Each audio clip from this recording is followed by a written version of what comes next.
ꯃꯌꯥꯝꯕꯨ ꯑꯍꯥꯟꯕꯃꯛꯇꯗ ꯑꯦꯂꯤꯖꯥꯕꯦꯊ ꯏꯂꯥꯡꯕꯝꯅ ꯏꯀꯣꯛꯅꯣꯟꯅ ꯈꯨꯔꯨꯝꯖꯕꯒ ꯂꯣꯏꯅꯅ ꯆꯦꯅꯦꯜ ꯑꯁꯤꯗ ꯇꯔꯥꯝꯅ ꯑꯣꯛꯆꯔꯤ꯫ ꯉꯁꯤ ꯃꯌꯥꯝꯒꯤꯗꯃꯛꯇ ꯃꯨꯚꯤ ꯑꯃ ꯄꯨꯗꯨꯅ ꯂꯥꯛꯆꯔꯦ꯫ ꯃꯨꯚꯤ ꯑꯁꯤꯒꯤ ꯃꯃꯤꯡꯅ ꯒꯣꯁ ꯑꯣꯐ ꯋꯥꯔ 2020꯫ ꯃꯨꯚꯤ ꯑꯁꯤ ꯑꯦꯛꯁꯄ꯭ꯂꯦꯟ ꯇꯧꯖꯔꯛꯄꯗ ꯁꯣꯏꯈꯤꯕ ꯂꯥꯟꯈꯤꯕ ꯌꯥꯎꯔꯒꯁꯨ ꯃꯌꯥꯝꯅ ꯄꯨꯛꯆꯦꯜ ꯆꯥꯎꯅ ꯉꯥꯛꯄꯤꯌꯨ ꯍꯥꯏꯅ ꯍꯥꯏꯖꯔꯤ꯫ ꯑꯗꯨꯗꯤ ꯃꯌꯥꯝ ꯃꯨꯚꯤ ꯑꯁꯤ ꯀꯔꯤ ꯀꯝꯗꯧꯔꯤꯕꯅꯣ ꯍꯥꯏꯕꯗꯨ ꯑꯦꯛꯁꯄ꯭ꯂꯦꯅꯦꯁꯟ ꯑꯁꯤꯗꯒꯤ ꯃꯌꯥꯝ ꯄꯨꯟꯅ ꯈꯪꯃꯤꯟꯅꯔꯁꯤ꯫ ꯃꯨꯚꯤ ꯑꯁꯤ ꯍꯧꯔꯛꯄꯗ 1944ꯒꯤ ꯋꯥꯔꯜ ꯋꯥꯔ ꯂꯣꯏꯁꯤꯜꯂꯛꯄ ꯃꯇꯥꯡꯗꯒꯤ ꯃꯨꯚꯤ ꯑꯁꯤꯕꯨ ꯍꯧꯔꯛꯄ ꯑꯁꯤ ꯑꯩꯈꯣꯏꯗ ꯎꯍꯜꯂꯤ꯫ ꯅꯨꯃꯤꯗꯥꯡ ꯑꯃꯗ ꯑꯃꯦꯔꯤꯀꯥꯟ ꯁꯣꯜꯖꯔꯁꯤꯡꯅ ꯎꯃꯪ ꯑꯃꯗ ꯇꯨꯝꯗꯨꯅ ꯂꯩꯔꯝꯃꯤ꯫ ꯑꯗꯨꯕꯨ ꯈ꯭ꯔꯤꯁ ꯀꯧꯕ ꯁꯣꯜꯖꯔ ꯑꯃꯅ ꯃꯥꯒꯤ ꯃꯃꯪꯗ ꯌꯥꯝꯅ ꯑꯀꯤꯕ ꯃꯪ ꯑꯃ ꯃꯪꯂꯝꯃꯤ꯫ ꯃꯍꯥꯛꯅ ꯃꯪ ꯑꯗꯨ ꯃꯪꯂꯕ ꯃꯇꯨꯡꯗ ꯌꯥꯝꯅ ꯑꯀꯤꯕ ꯑꯃꯒ ꯂꯣꯏꯅꯅ ꯃꯍꯥꯛ ꯍꯧꯒꯠꯂꯛꯈꯤ꯫ ꯑꯗꯨꯕꯨ ꯃꯥꯅ ꯍꯧꯒꯠꯂꯛꯄꯗ ꯃꯥꯒꯤ ꯃꯃꯥꯡꯗ ꯍꯧꯔꯤꯕ ꯎꯁꯤꯡ ꯑꯗꯨꯗ ꯀꯅꯥꯒꯨꯝꯕ ꯑꯃ ꯂꯩꯕꯒꯨꯝꯅ ꯃꯥꯅ ꯎꯔꯝꯃꯤ꯫ ꯈ꯭ꯔꯤꯁꯀꯤ ꯃꯃꯤꯠꯇꯗꯤ ꯅꯣꯡꯃꯩ ꯄꯥꯏꯕ ꯃꯤꯑꯣꯏ ꯑꯃꯅ ꯃꯉꯣꯟꯗ ꯑꯦꯝ ꯇꯧꯗꯨꯅ ꯍꯥꯠꯂꯒꯗꯕꯒꯨꯝꯅ ꯃꯥꯅ ꯎꯔꯝꯃꯤ꯫ ꯅꯣꯡꯃꯩ ꯑꯗꯨꯅ ꯃꯉꯣꯟꯗ ꯀꯥꯞꯀꯦ ꯇꯧꯕꯗꯨꯗ ꯃꯍꯥꯛꯅ ꯃꯃꯤꯠ ꯎꯏꯁꯤꯟꯗꯨꯅ ꯑꯀꯤꯕ ꯑꯃꯒ ꯂꯣꯏꯅꯅ ꯌꯥꯝꯅ ꯋꯥꯅ ꯂꯩꯔꯝꯃꯤ꯫ ꯑꯗꯨꯕꯨ ꯃꯤꯀꯨꯞ ꯈꯔꯒꯤ ꯃꯇꯨꯡꯗ ꯃꯍꯥꯛꯅ ꯑꯃꯨꯛ ꯃꯃꯤꯠ ꯄꯥꯡꯗꯨꯅ ꯌꯦꯡꯂꯨꯕ ꯃꯇꯝꯗꯗꯤ ꯉꯁꯥꯏ ꯃꯥꯅ ꯎꯈꯤꯕ ꯃꯤ ꯑꯗꯨ ꯂꯩꯔꯝꯗꯕꯗꯨ ꯎꯕꯗ ꯃꯍꯥꯛ ꯌꯥꯝꯅ ꯉꯛꯂꯝꯃꯤ꯫ ꯅꯣꯡꯉꯥꯜꯂꯕꯗ ꯃꯈꯣꯏ ꯗ꯭ꯌꯨꯇꯤ ꯇꯥꯔꯝꯃꯤ꯫ ꯃꯈꯣꯏꯅ ꯁꯨꯝ ꯂꯥꯛꯄꯗ ꯁ꯭ꯇ꯭ꯔꯦꯟꯖ ꯑꯣꯏꯕ ꯈꯣꯟꯖꯦꯜ ꯑꯃ ꯇꯥꯔꯝꯃꯤ꯫ ꯃꯗꯨꯗꯒꯤ ꯃꯈꯣꯏꯅ ꯄꯣꯖꯤꯁꯟ ꯂꯧꯗꯨꯅ ꯃꯈꯣꯏꯁꯨ ꯆꯦꯛꯁꯤꯟꯅ ꯂꯩꯈꯤ꯫ ꯇꯥꯟꯖꯥ ꯑꯗꯨꯗ ꯖꯤꯞ ꯑꯃ ꯊꯧꯔꯛꯂꯝꯃꯤ꯫ ꯖꯤꯞ ꯑꯗꯨꯅ ꯊꯧꯔꯤꯉꯩꯗ ꯈꯪꯍꯧꯗꯅ ꯖꯤꯞ ꯑꯗꯨ ꯕꯣꯝꯅ ꯄꯣꯈꯥꯏꯔꯛꯈꯤ꯫ ꯇꯁꯦꯡꯕꯗꯤ ꯖꯤꯞ ꯑꯗꯨꯗ ꯇꯣꯡꯂꯛꯂꯤꯕ ꯁꯣꯜꯖꯔꯁꯤꯡ ꯑꯁꯤ ꯃꯈꯣꯏꯒꯤꯗꯤ ꯌꯦꯛꯅꯕꯁꯤꯡ ꯑꯣꯏꯔꯝꯃꯤ꯫ ꯈ꯭ꯔꯤꯁꯀꯤ ꯀꯥꯡꯕꯨꯅ ꯂꯥꯛꯇꯨꯅ ꯖꯤꯞ ꯑꯗꯨꯗ ꯇꯣꯡꯂꯛꯄ ꯃꯤꯑꯣꯏꯁꯤꯡ ꯑꯗꯨ ꯂꯣꯏꯅ ꯁꯤꯔꯕ꯭ꯔꯥ ꯍꯥꯏꯅ ꯌꯦꯡꯂꯝꯃꯤ꯫ ꯑꯗꯨꯒ ꯁꯤꯍꯧꯗꯕ ꯃꯤꯑꯣꯏꯁꯤꯡ ꯑꯗꯨꯕꯨꯅ ꯃꯈꯣꯏꯅ ꯅꯣꯡꯃꯩꯅ ꯀꯥꯞꯇꯨꯅ ꯍꯥꯠꯂꯝꯃꯤ꯫ ꯈ꯭ꯔꯤꯁꯀꯤ ꯃꯃꯥꯟꯅꯕ ꯑꯃꯅ ꯁꯣꯜꯖꯔꯁ ꯑꯃꯒꯤ ꯁꯅꯥꯒꯤ ꯃꯌꯥ ꯑꯗꯨ ꯂꯧꯊꯣꯛꯂꯝꯃꯤ꯫ ꯃꯁꯤꯒꯤ ꯃꯇꯨꯡꯗ ꯃꯈꯣꯏꯅ ꯃꯦꯞ ꯌꯦꯡꯗꯨꯅ ꯃꯈꯣꯏꯅ ꯌꯧꯒꯗꯕ ꯃꯐꯝ ꯑꯗꯨ ꯆꯠꯅꯕ ꯍꯣꯠꯅꯔꯤꯉꯩꯗ ꯈ꯭ꯔꯤꯁꯀꯤ ꯃꯃꯥꯟꯅꯕ ꯑꯗꯨꯅ ꯖꯔꯃꯟꯒꯤ ꯁꯣꯜꯖꯔ ꯑꯃ ꯎꯔꯝꯃꯤ꯫ ꯖꯔꯃꯟꯒꯤ ꯁꯣꯜꯖꯔ ꯑꯗꯨꯅ ꯈ꯭ꯔꯤꯁꯀꯤ ꯃꯃꯥꯟꯅꯕ ꯑꯗꯨꯗ ꯆꯦꯂꯦꯟꯖ ꯇꯧꯔꯝꯃꯤ꯫ ꯃꯁꯤꯗꯒꯤ ꯃꯕꯥꯅꯤ ꯐꯨꯅꯔꯛꯈꯤ꯫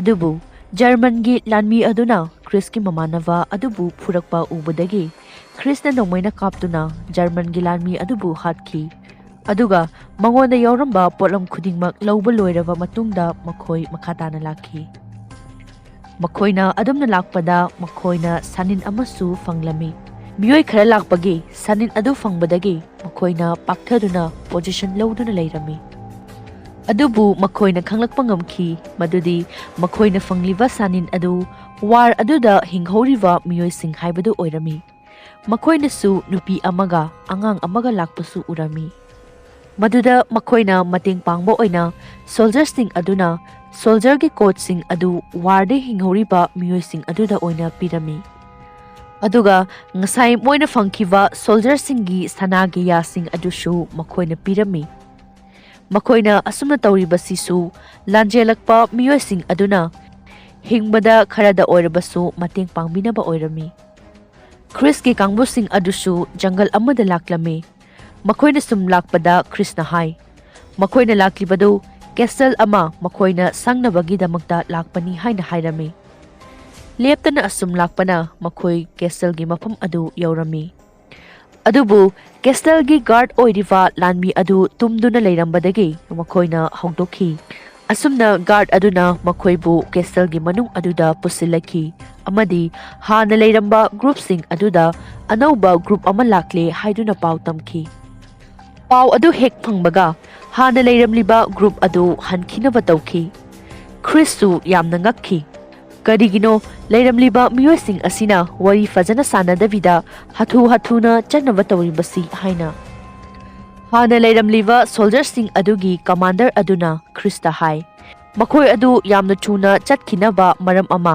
ꯀꯦꯁꯜ ꯑꯁꯤꯗ ꯂꯩꯕꯒꯤꯅꯤ꯫ ꯑꯗꯨꯅ ꯃꯐꯝ ꯑꯁꯤ ꯊꯥꯗꯣꯛꯂꯒ ꯆꯠꯅꯕ ꯇꯧꯕꯅꯤ ꯍꯥꯏꯅ ꯈꯨꯝꯂꯛꯈꯤ꯫ ꯋꯥꯐꯝꯁꯤꯡ ꯑꯁꯤ ꯇꯥꯔꯕ ꯃꯇꯨꯡꯗ ꯈ꯭ꯔꯤꯁꯀꯤ ꯒ꯭ꯔꯨꯞꯇ ꯌꯥꯎꯔꯤꯕ ꯕꯨꯆꯤꯅ ꯃꯈꯣꯏꯅ ꯄꯥꯏꯔꯝꯂꯤꯕ ꯔꯦꯗꯤꯑꯣ ꯁꯦꯠ ꯑꯗꯨ ꯄꯤꯔꯝꯅꯕ ꯍꯥꯏꯔꯝꯃꯤ꯫ ꯃꯊꯪꯒꯤ ꯁꯤꯟꯗ ꯁꯣꯜꯖꯔꯁꯤꯡ ꯑꯗꯨ ꯀꯤꯆꯟꯗ ꯊꯣꯡ ꯊꯥꯛꯄ ꯇꯧꯔꯝꯃꯤ꯫ ꯈ꯭ꯔꯤꯁ ꯑꯃꯗꯤ ꯕꯨꯆꯤ ꯀꯦꯁꯜ ꯑꯗꯨ ꯀꯔꯤ ꯀꯝꯗꯧꯕꯅꯣ ꯍꯥꯏꯕꯗꯨ ꯃꯨꯟꯅ ꯌꯦꯡꯂꯝꯃꯤ꯫ ꯕꯨꯆꯤꯅ ꯀꯦꯁꯜ ꯑꯗꯨꯗ ꯄꯤꯌꯥꯅꯣ ꯑꯃ ꯂꯩꯔꯝꯕꯗꯨꯁꯨ ꯃꯥꯅ ꯎꯔꯝꯃꯤ꯫ ꯕꯨꯆꯤꯁꯨ ꯉꯥꯏꯍꯥꯛ ꯐꯝꯗꯨꯅ ꯄꯤꯌꯥꯅꯣ ꯑꯗꯨ ꯈꯣꯡꯂꯝꯃꯤ꯫ ꯃꯍꯥꯛꯅ ꯑꯗꯨꯝꯅ ꯄꯤꯌꯥꯅꯣ ꯑꯗꯨ ꯈꯣꯡꯕꯗꯨꯗ ꯀꯦꯁꯜ ꯑꯗꯨꯒꯤ ꯔꯨꯝ ꯑꯗꯨ ꯄꯨꯛꯅꯤꯡ ꯅꯤꯟꯕ ꯍꯥꯏꯕꯗꯨ ꯑꯣꯏꯔꯝꯃꯤ꯫ ꯑꯗꯨꯕꯨ ꯏꯈꯪ ꯈꯪꯍꯧꯗꯅ ꯌꯥꯝꯅ ꯁ꯭ꯇ꯭ꯔꯦꯟꯖ ꯑꯣꯏꯕ ꯈꯣꯟꯖꯦꯜ ꯑꯃ ꯔꯨꯝ ꯑꯃꯗꯒꯤ ꯇꯥꯔꯛꯈꯤ꯫ ꯃꯍꯥꯛꯅ ꯆꯤꯡꯅꯔꯤꯕ ꯔꯨꯝ ꯑꯗꯨꯗ ꯃꯥꯅ ꯆꯪꯗꯨꯅ ꯌꯦꯡꯂꯝꯃꯤ꯫ ꯃꯍꯥꯛꯅ ꯆꯪꯗꯨꯅ ꯌꯦꯡꯂꯨꯕ ꯃꯇꯝꯗꯗꯤ ꯔꯨꯝ ꯑꯗꯨꯗ ꯃꯩꯅ ꯆꯥꯛꯈꯤꯕꯒꯤ ꯃꯇꯧ ꯃꯥꯟꯕ ꯄꯣꯠꯂꯝ ꯀꯌꯥꯁꯨ ꯃꯥꯅ ꯎꯔꯝꯃꯤ꯫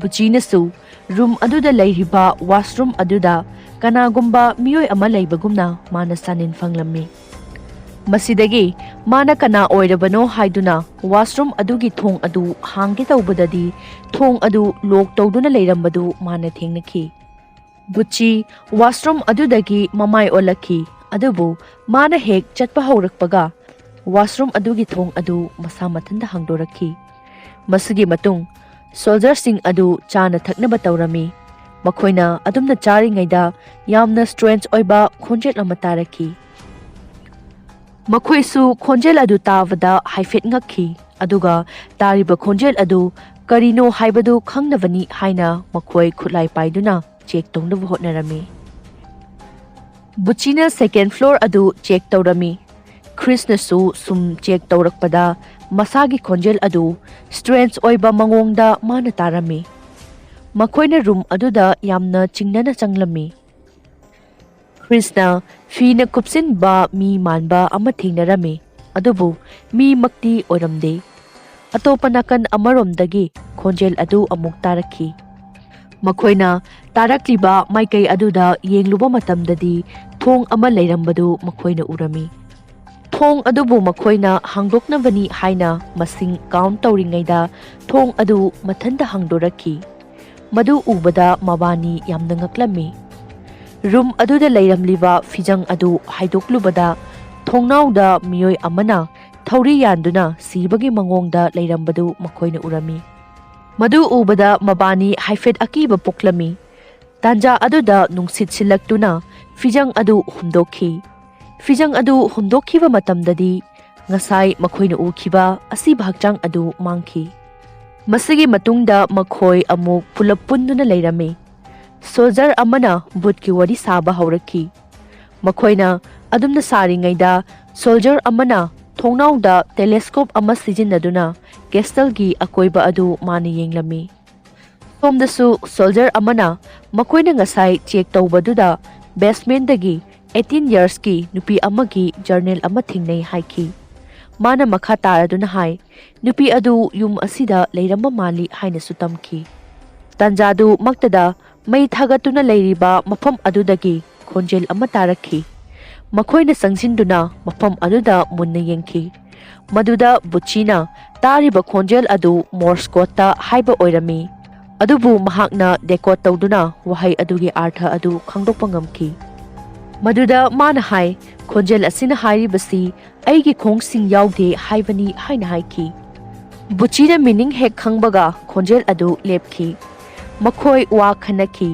ꯁꯣꯜꯖꯔ ꯑꯃꯅ ꯍꯥꯏ, ꯊꯣꯛꯂꯤꯕ ꯊꯧꯗꯣꯛꯁꯤꯡ ꯑꯁꯤꯒꯤ ꯋꯥꯔꯤ ꯑꯁꯤ ꯈꯪꯗꯣꯛꯅꯕ ꯇꯧꯁꯤ, ꯃꯔꯝꯗꯤ ꯍꯥꯏꯔꯤꯕ ꯀꯦꯁꯜ ꯑꯁꯤ ꯃꯤꯅ ꯌꯥꯝꯅ ꯄꯥꯝꯅꯕ ꯑꯃ ꯁꯣꯏꯗꯅ ꯑꯣꯏꯔꯛꯀꯅꯤ ꯍꯥꯏꯅ ꯍꯥꯏꯈꯤ꯫ ꯃꯈꯣꯏꯅ ꯊꯤꯖꯤꯟꯕꯒꯤ ꯊꯕꯛ ꯑꯃ ꯑꯣꯏꯅ ꯉꯁꯥꯏ ꯖꯔꯅꯦꯜ ꯑꯃ ꯐꯪꯈꯤꯕꯗꯨ ꯁꯣꯜꯖꯔ ꯑꯗꯨꯅ ꯄꯥꯅꯕ ꯇꯧꯔꯝꯃꯤ꯫ ꯃꯥꯅ ꯖꯔꯅꯦꯜ ꯑꯗꯨ ꯄꯥꯒꯦ ꯇꯧꯕ ꯃꯇꯝꯗ ꯖꯔꯅꯦꯜ ꯑꯗꯨꯗ ꯏꯔꯝꯂꯤꯕ ꯃꯌꯦꯛꯁꯤꯡ ꯑꯗꯨ ꯃꯁꯥ ꯃꯊꯟꯇꯅ ꯃꯨꯠꯂꯝꯃꯤ꯫ ꯇꯥꯟꯖꯥ ꯑꯗꯨꯗ ꯃꯥꯅ ꯔꯨꯝ ꯑꯗꯨꯗ ꯂꯩꯔꯝꯕ ꯐꯣꯇꯣ ꯑꯃ ꯊꯦꯡꯅꯈꯤ꯫ ꯐꯣꯇꯣ ꯑꯗꯨ ꯃꯥꯅ ꯃꯨꯟꯅ ꯌꯦꯡꯒꯦ ꯇꯧꯔꯤꯉꯩꯗ ꯀꯦꯟꯗꯜ ꯑꯗꯨ ꯃꯨꯠꯈꯤꯔꯝꯃꯤ꯫ ꯃꯍꯥꯛꯅ ꯀꯦꯟꯗꯜ ꯑꯗꯨ ꯑꯃꯨꯛ ꯊꯥꯜꯂꯛꯄ ꯃꯇꯝꯗꯗꯤ ꯉꯁꯥꯏ ꯃꯥꯅ ꯎꯈꯤꯕ ꯐꯣꯇꯣ ꯑꯗꯨ ꯂꯩꯔꯝꯈꯤꯗꯦ꯫ ꯃꯗꯨ ꯎꯕꯗ ꯌꯥꯝꯅ ꯑꯉꯛꯄ ꯑꯃꯗꯤ ꯑꯀꯤꯕ ꯐꯥꯎꯕ ꯍꯥꯏꯕꯗꯨ ꯑꯣꯏꯔꯝꯃꯤ꯫ ꯁꯣꯝꯗꯁꯨ ꯀꯦꯁꯜꯒꯤ ꯊꯣꯡꯅꯥꯎꯗ ꯗ꯭ꯌꯨꯇꯤ ꯇꯥꯗꯨꯅ ꯃꯤꯑꯣꯏ ꯑꯇꯣꯞꯄ ꯂꯥꯛꯄ꯭ꯔꯥ ꯍꯥꯏꯅ ꯇꯦꯂꯦꯁꯀꯣꯞꯀꯤ ꯃꯇꯦꯡ ꯂꯧꯗꯨꯅ ꯌꯦꯡꯂꯤꯕ ꯁꯣꯜꯖꯔ ꯑꯗꯨꯅ ꯀꯅꯥꯒꯨꯝꯕ ꯑꯃꯅ ꯃꯥꯒꯤ ꯃꯅꯥꯛꯇ ꯂꯥꯛꯄꯒꯤ ꯁꯥꯅꯤꯟ ꯐꯪꯂꯝꯃꯤ꯫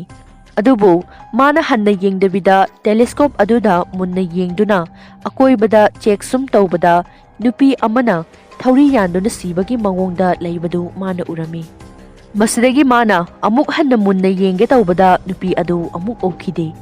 Masu angakpa amaga loinana mana akoiba aduda sum yengbada nupi adu uba phangkide. Adubu magi telescope ki hek mamangda but nupi adu lakpadu mana uki. Madudagi mahak akiba amaga loinana makoy amu balcony da punki.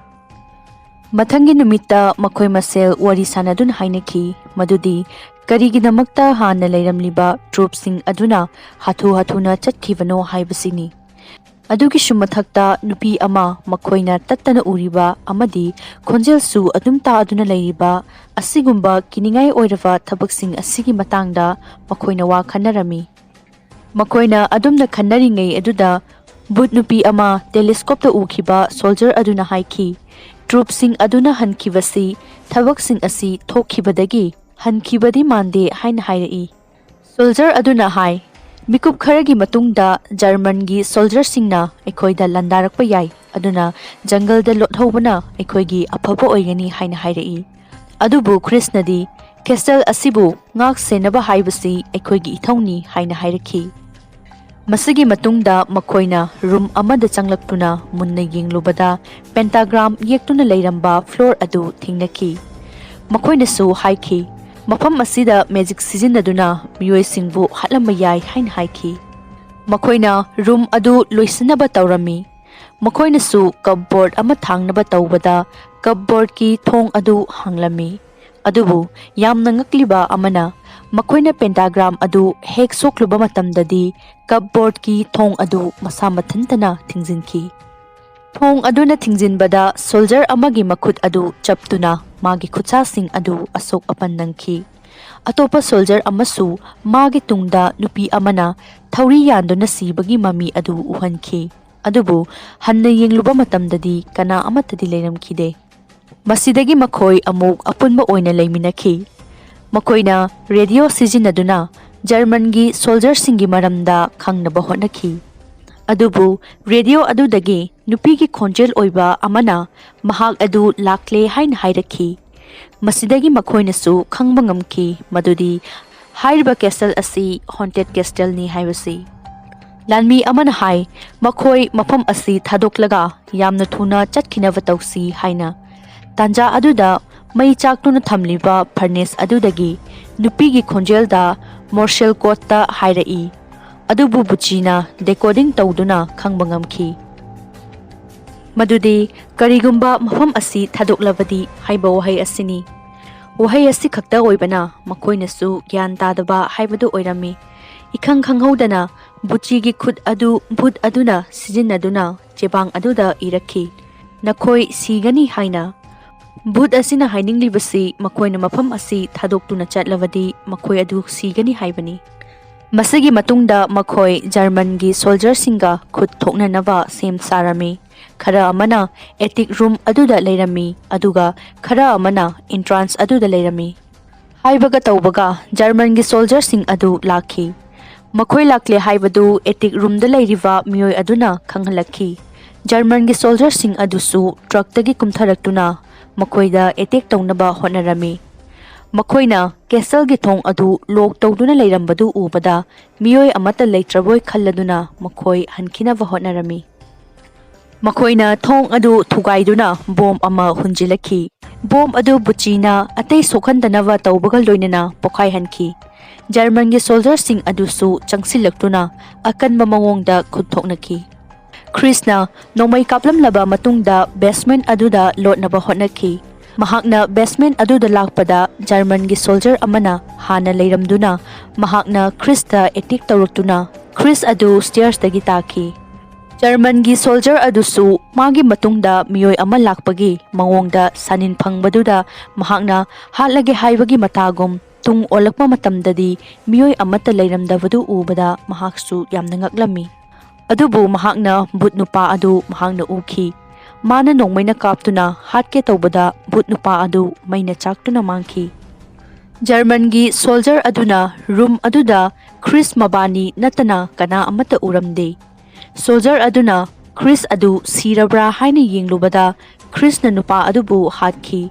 Amadi soldier anisu Chris na hatki. Amaromdana Chriski mamanaba ama washroomda lotuna leirami. Soldier asina angang amana nokpagi khonjel adu mana tarami.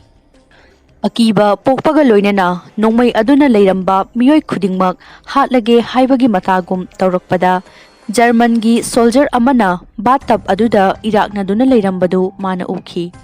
Attic room da leiriba Chris aduna su mamanava aduna takiba akiba khonjel adu mahaksu tarakhi. Aduga mana su German gi soldier amana thauri yanduna leirambadu su mana urami. Mathangi ayukta buchi adu yamna sathina bom na soktuna leirambadu makoina uki. Buchi gi matau adu yengba ngamdraduna Krishna makoida hai. Buchi adu morphine sizinaduna potha halu haina haiki. Masigi matungda Krishna su khangki madudi German gi soldier sing aduna siramliba sing adusu yamna fibam kaiba mawongda sirambaduda makoina su chingnarami madudi soldier sing aduna sirambadu but sing aduna halambasu yai haina khalami. Soldier aman hai German gi lanmi singna but sing asida asoiba thabak tauramba yai manasu makhatana hai. Mahakna thengnakiwa journal aduda asumna iduna leirami madudi nupi masa asagi mapa asi hingna German gi soldier singda mai thaki haina irami. Mahakpu mai thakiba mafam aduna buchina bom pokhaibada mai chakiba mafam aduni haiki. Aduga machanupa adubuna batapta makoina ising manungda namsinduna hatki amadi nupi adubuna thauri yanduna hatki.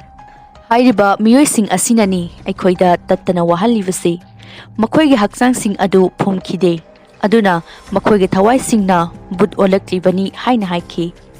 Masidagi makoina haksang sing adu phumnaba taushi haina hainarami. Soldier amana buchi adu sirabra haina yenglami maramdi makoina buchi dagi butki maramda karigumba khara khangba pamlami. Buchi adu khanghaudana Chriski makut adu pairakhi aduga mahakpu ningsingbiyu hairamlaga mahak adu siki. Masidagi makoina atopa pambai thiba oina basement da lakhi. Makoina sum thibada journal ama makoina thengnaki. Journal adu empty page mayam amasu yaurami. Aduga castle adudagi hankibagi wari ngakta oina irami. Makoina makhatana wa khanaraba matungda Krishna makoigi hakchang sing adu phumnaba taushi hairami. Journal pariba nupa aduna journal adu amuk hanna yengluba matamdadi journal adu ahangba lamai amata oiramde. Madudagi Krishna mullaga buchigi hakchang adu phumnaba taurami. Asumna makoina buchigi hakchang adu castle gi mapanda phumlami amadi castle adu thadok lakhi. Makoina makhata na lakpada ngasai makoina thengnakiwa miyoi sing adu makoina amuk thengnaki. Amadi ambulance amasu makoina thengnaki. Makoina hana tumkiba mafam aduda amuk makoi tumki. Nonga labada makoigi tumpham aduda karigumba khara leimai aduda iduna leirambadu makoina uraba matungda makoigi journey adu makhata na lakpada ambulance adu amuk thengnaki. Makoina khangki madudi makoina castle dagi halakpada thengnakiwa ambulance aduni haibasi. Makoina makhata na amuk lakpada castle adu amuk thengnaki. Masidagi makoina su khangbangamki madudi makoi asi butki langda tare haibasi. Masidagi makoina leimaida iramba mayek sing adu decode tawduna yengbada Krishna khangbangamki madudi Muslim gi sabni haibasi. Kanagumbana castle asida aranba tawravadi makoina fana chatlabaso castle asida adum halakani haibasini. Masidagi Krishna but sing adu khangdoknaba oina floor da powder saiduna but sing aduna chatpagi khungun adu unaba tawrami. But ki khungul aduna mangonda changnaklami amadi but aduna mahakpu chenduna purami. Madudagi magi troop sing aduda nongmaina but adugi direction da kapnaba hairami. Troop sing aduna Chris ki matung illuba matamdadi makoina room ama thengnarami. Room aduda asiba hakchang sulairami. Makoina asiba hakchang adu buchi gi mangda fumlami. Adubu yamna ngakliba amana journal adudi change tawrakhi. Change tawraklava journal adu Krishna paruba matamda siriva family adu Afghani haivasi makoina khangki. Hanadi family adu Germany hairambani. Journal aduda hairami madudi makoina non-Muslim ama kanbinaba yamna wana hotnaki haina. Makoina castle aduda amuk changduna watanaki. Krishna journal adu amuk yenglubada changes amuk leirambadu man thengnaki. Madudi journal aduda iduna leirami. Karigumba asi bahakchang sing adu phumlabadi butsing asi hena power leirakani haina. Tanja aduda light sing adusu mulakhe. Aduga butsing adu makhoigi mitmang maktada thoklakhe. Soldier sing aduga butsing aduga khut thoknaki. Aduga Chris adu but amana mirror gi mamangda posinduna mangonda hokhiba punsigi thawdoksing adu ningsing libra haina hanglami. Masidagi Chris adu Dr. Singhi mamangda makeup thoklakpa haibadu oirami. Chris nasu khanglakhi madudi mahak adu makhong na mayaudre haibadu. Aduga mahakna American doctor ama kanbinava tawkhibagi wari adusu mana ningsinglakhi. Mahak masamaksu Afghan lanmi ama oirami haina man ningsinglami. Aduga American soldier singna family amagi miyoibu maina thaduna thauri yanduna amadi batapta harkibadushu mana ningsinglami. Doctor aduna haiki Chris adu simulation tawduna World War II matam aduda uhanbani haina. Adumna hainaringaida makoigi facility aduda butsing adu thoklakhi. Maduda Krishna mahak adu amuk hanna simulation adu restart tawraga castle da lairiba butsing adu loishilamge haina hairami. Asumna makoina restart tawduna Krishna butsing adubu loishinaba ahanba process adu amuk hanna hauki. Asumna movie asi loishili. Mayambasu amuk hanna thagatpa phongdokchari.